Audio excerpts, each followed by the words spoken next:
ஆண்டவராகிய இயேசு கிறிஸ்துவின் நேற்ற நாமத்தில் அன்பான வாழ்த்துக்களை தெரிவித்துக் கொள்கிறேன். இந்த நாளின் சிறிய தியானத்திற்காக நியாயாதிபதியின் புஸ்தகம் 13ஆம் அதிகாரம் 24ஆம் வசனம். பின்பு அந்த ஸ்திரீ ஒரு குமாரனை பெற்று அவனுக்கு சிம்சோன் என்று பெயரிட்டால் கர்த்தர் அவனை ஆசீர்வதித்தார் என்று சொல்லப்பட்டிருக்கு. பெலிஸ்தரின் கையிலிருந்து இஸ்ரவேல் ஜனங்களை மீட்டு ரட்சிப்பதற்காக ஆண்டவரால் தெரிந்து கொள்ளப்பட்ட ஒரு மனுஷன் சிம்சோன். அவனுடைய தகப்பனார் மனோவா. அவன் தான் வம்சத்தில் சோரா அப்படிங்கிற ஊரை சேர்ந்தவன். அவனுடைய மனைவி பிள்ளை பெறாத மலடியாக இருந்தாள் என்று சொல்லி நாம் ஏற்கனவே நம்ம தியானிச்சிருக்கிறோம். அப்போ ஆண்டவர் தரிசனம் கொடுத்து, பிள்ளை பெறாத மலடியாக இருக்கிற நீ ஒரு குமாரனை பெறுவாய், அவன்தான் இஸ்ரவேல் ஜனங்களை பெலிஸ்தரின் கைக்கு நீங்களாக்கி ரட்சிக்க தொடங்குவான் அப்படின்னு சொல்லி ஒரு தரிசனத்தின் மூலமாக ஒரு காரியத்தை அவங்க வெளிப்படுத்துகிறாங்க. அப்போது அவர் கணவன்கிட்ட போய் சொல்கிறாங்க இந்த அம்மா. அவர் திரும்பவுமா மீண்டும் ஒரு விஷயம் இந்த தேவதூதர் எனக்கு தரிசனமாகி இந்த பிள்ளையை எப்படிலாம் நாங்கள் வளர்க்கணும் அப்படின்னு கேட்டாங்க.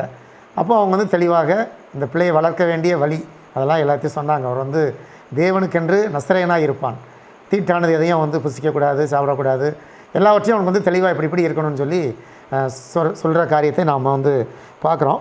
இப்போது இந்த கர்த்தர் தரிசனத்தில் சொன்னதை போல் ஒரு குமாரனை மனோவின் மனைவி பெற்றெடுக்கிறாள்.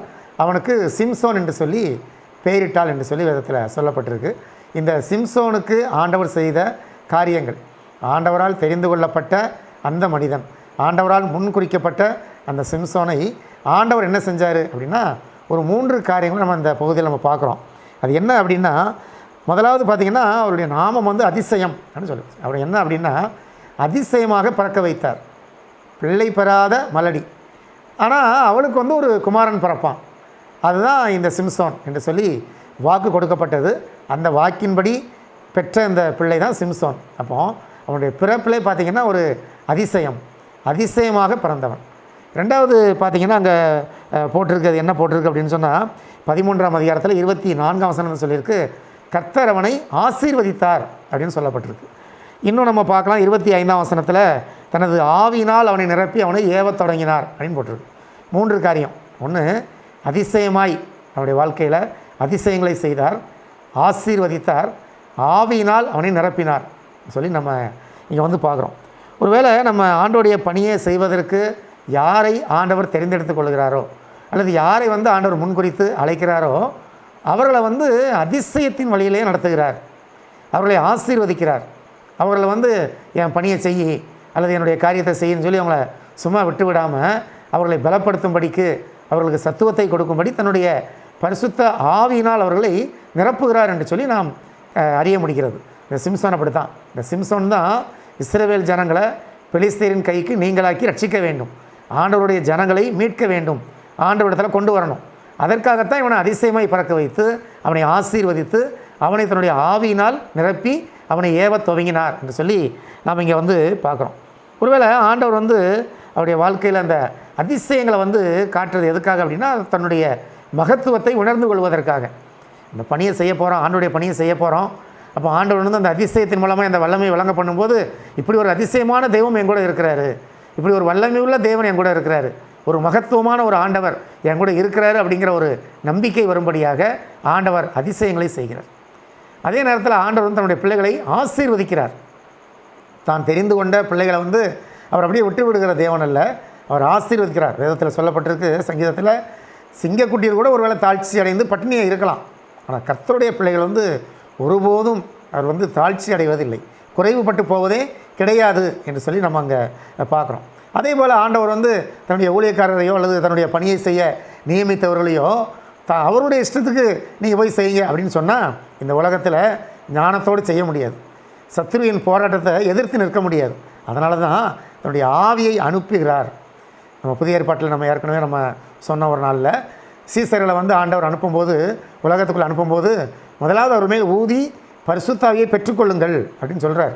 அந்த பரிசுத்த ஆவியானுடைய நடத்துதல் இருந்தால் மட்டும்தான் இந்த உலகத்துக்குள்ளே போய் நம்ம ஜனங்களை மீட்டு ரட்சிக்க முடியும் அப்படிங்கிறது ஆண்டவருக்கு தெரியும். அதனால தான் அவர் அந்த காரியங்களை அவர் செய்கிறார். ஒரு நாமும் கூட ஆண்டவரால் தெரிந்து கொள்ளப்பட்டவர்கள் தான், நாமும் ஆண்டவருடைய ஊழியத்தை செய்வதற்கு அழைக்கப்பட்டவர்கள், நாமும் ஆண்டவருடைய பணிக்கு என்று சொல்லி அர்ப்பணித்தவர்கள். அப்போது ஒருவேளை ஆண்டவர் நம்முடைய வாழ்க்கையிலும் கூட திரும்பி பார்த்தா ஏராளமான அதிசயங்களை ஆண்டவர் செய்திருக்கிறார். அதிசயங்கள் மூலமாக தன்னுடைய வல்லமையை விளக்கி காட்டியிருக்கிறார். அவருடைய மகத்துவத்தை உணர வச்சிருக்கிறார். நம்ம நினச்சி பார்த்துருக்கிறோமா? யோசித்து பார்க்கணும். ஆண்டவர் எவ்வளவு அதிசயமாக, எவ்வளவு அற்புதமாக நம்மளை வழிநடத்தி கொண்டு வந்தார். அடுத்து பார்த்திங்கன்னா எவ்வளோ பெரிய ஆசீர்வாதங்களை ஆண்டவர் நமக்கு கொடுத்துருக்கிறார். ஒரு குறைவும் இல்லாமல், ஒரு சின்ன குறைவு இல்லாமல் நம்மை ஆண்டவர் வழிநடத்தி கொண்டு வருகிறார். நாம் வேண்டிக் கொள்வதற்கும் நினைப்பதற்கும் மேலாக நம்ம கொடுக்கிறார். நம்ம ஆச்சரியப்படக்கூடிய வகையில் நமக்கு அற்புதங்களை செய்கிறார். அதோடு கூட ஆசீர்வாதங்களை கட்டளையிடுகிறார். அது மாத்திரமல்ல, தன்னுடைய ஆவியின் அபிஷேகத்தால் நம்மை நிரப்பி நம்மை ஆசீர்வதிக்கிறார், நம்மை வழிநடத்துகிறார், நம்ம இந்த உலகத்துக்குள்ளே அனுப்புகிறார். இந்த உலகம் பொல்லாங்கனுக்குள் கிடக்கிறது, சாத்தானுக்குள்ளே தான் இந்த உலகம் கிடக்குது. அப்போது அந்த சாத்தானால் பிடிக்கப்பட்டுள்ள அந்த உலகத்துக்குள் நம்ம போகும்போது சாதாரணமாக ஆண்டோடைய ஞானமோ ஆண்டோடைய பலனோ ஆண்டோடைய கிருபை வரங்களோ இல்லாமல் செல்ல முடியாது. அதனால தான் ஆண்டவர் தன்னுடைய ஆவியின் அபிஷேகத்தால் நம்மை நிரப்பி அனுப்புகிறார். அதை நம்ம நினைத்து பார்க்க வேண்டும். ஒரு ஆசீர்வதிக்கிற தேவன், அதிசயங்களை செய்கிற தேவன், ஆவியினால் நம்ம நிரப்புகிற தேவன் நம்மோடு கூட இருக்கிறதுனால நாம் தைரியமாக ஆண்டோடைய பணியை செய்ய முடியும். தைரியமாக ஆண்டவரை குறித்து அநேகருக்கு சொல்ல முடியும். அநேக மீட்பின் வழியை அறியாதவர்களுக்கு அந்த மீட்பரை குறித்து சொல்ல முடியும். ரட்சிப்பின் வழியை அறியாதவர்களுக்கு அந்த ரட்சிப்பை நாம் சொல்ல முடியும். இந்த சிம்சோன் எதற்காக தெரிந்து கொள்ளப்பட்டானோ அதே போலத்தான் நம்மையும் ஆண்டவர் அநேக ஜனங்களை ரட்சித்து கொண்டு வருவதற்கு தான் தெரிந்து கொண்டிருக்கிறார். அதனால தான் நம்மை அதிசயங்களை செய்து ஆசீர்வதித்து ஆவினால் நிரப்பி நம்மை நடத்தி கொண்டிருக்கிறார். அதை எண்ணியவர்களாக தைரியமாய் உலகத்துக்குள்ளே செல்லுவோம். அநேகரை ஆண்டவரண்டை கொண்டு வருவோம். அவர் நம் மூலமாக அநேகர் ஆண்டவரண்டை வருவதற்கு நாமும் ஒரு கருவியாக இருக்க தேவன் நம்மை பயன்படுத்துவாராக. ஜெபம் செய்வோம். நல்ல பிதாவே, நன்றி உம்மை ஸ்தோத்திரிக்கிறோம்.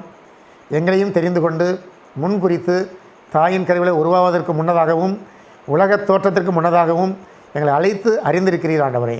நம்முடைய ஊழியத்தை செய்யும்படியாய், ரட்சிப்பின் பணியை செய்யும்படியாய், ஆண்டவரே மீட்பின் பணியை செய்யும்படியாய் எங்களை அழைத்திருக்கிறீர். எங்களை அழைத்த தேவன் நீர் உண்மையுள்ளவர்.